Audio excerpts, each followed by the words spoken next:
முருகா, வெற்றிவேல் முருகா, வேலுண்டு வினையில்லை, மயிலுண்டு பயமில்லை.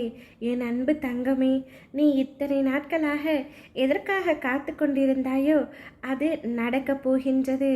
அதற்கான காலத்தையும் நேரத்தையும் நான் இப்பொழுது உருவாக்கிவிட்டேன். இனிமேல் உனக்கு நடக்கவிருக்கும் அனைத்தும் நன்மையாகவே நடக்கப் போகின்றது. என்மேல் முழுமையான நம்பிக்கை இருந்தால் இதை முழுமையாக கேள் தங்கமே. இப்பொழுது கூட நீயாக என்னை தேடி வரவில்லை. எந்த தெய்வத்திடம் நம்முடைய கஷ்டங்களை எல்லாம் சொல்லி அழுவது என்று தெரியாமல் மருகி நீ நின்ற பொழுது நான் இருக்கின்றேன் என்று திருவிழாவில் தொலைந்த குழந்தையை தேடும் தாயாய் நான் உன்னை தேடி வந்தேன். அந்த அளவிற்கு எனக்கு உன்மேல் பாசம் இருக்கின்றது. உன்னுடைய பூர்வ புண்ணியம் மிகவும் பெரியது. உன்னுடைய மூதாதையர்கள் மற்றும் உன் தாய் தந்தை செய்த புண்ணியங்கள் நிறைய. அதனால்தான் நான் இப்பொழுது உன்னை தேடி வந்தேன். நான் உன்னுடன் எப்பொழுதும் இருக்கையில் நீ எதற்காகவுமே கலங்கக்கூடாது. உனக்கு வேண்டியதை நானே செய்கின்றேன்.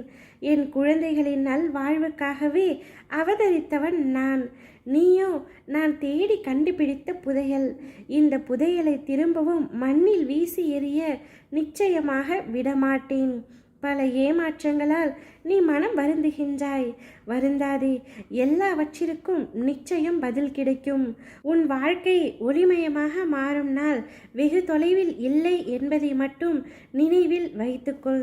நான் உன்னுடன் இருக்கும் பொழுது எவ்வாறு நீ படும் கஷ்டங்களையும் துன்பங்களையும் மட்டும் பார்க்காமல் இருப்பேன்? நீ படும் வேதனைகளை நான் பார்க்காமல் இருப்பேனா? உன் மனம் படும் பாடு, மற்றவர்களுக்காக யோசிக்கின்ற உன்னுடைய புனிதமான மனம், உதவி என்று ஒருவர் சொல்வதற்கு முன்னாலே அவரது துன்பத்தை புரிந்து கொண்டு நீயாகவே உதவி செய்கின்றாய். அதே சமயம் மற்றவர்கள் முன் அவர்களுக்காக அவமானமும் படுகின்றாய். ஏன் இப்படி? உதவி என்று உன்னிடம் வந்தால் முடிந்த வரைக்கும் அவர்களுக்கு உதவி செய். முடியவில்லை என்றால் ஒரு நல்ல வார்த்தையை கூறிவிடு. உன்னை தாண்டி அவர்களுக்கு உதவி செய்வது எந்த தவறும் இல்லை. ஆனால் உதவி செய்ய போய் நீ மற்றவரிடம் உதவி கேட்டு நிற்கின்ற நிலைமை உனக்கு வரக்கூடாது. என்ன செய்தாலும் உன் சக்திக்கு உட்பட்டு செய்.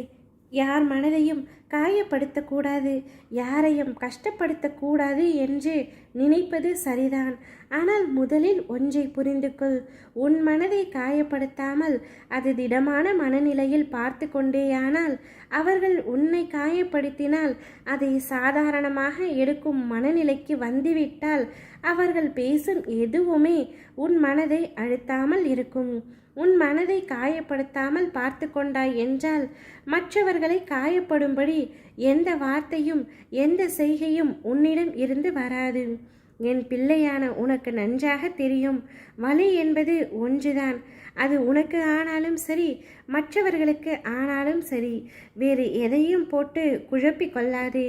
நீ நிச்சயமாக நன்றாக இருப்பாய். உன்னுடைய நல்ல குணத்திற்கு நீ சீரும் சிறப்புமாய் நல்ல வளமான எதிர்காலம் பெற்று வசந்தமாய் வாழ்வாய். என் பரிபூரண அருள் எப்பொழுதும் உனக்காக இருக்கின்றது. என்னை நம்பி இருக்கும் முன்னை நான் நிச்சயம் கைவிட மாட்டேன். இறுதி ஒரு நொடியிலாவது நான் உன்னை காப்பாற்றி விடுவேன். என்னை முழுமையாக வணங்கும் நம்பும் உன்னை நான் உயர்ந்த நிலைக்கு கொண்டு செல்வேன். ஓம் முருகா, வெற்றிவேல் முருகா.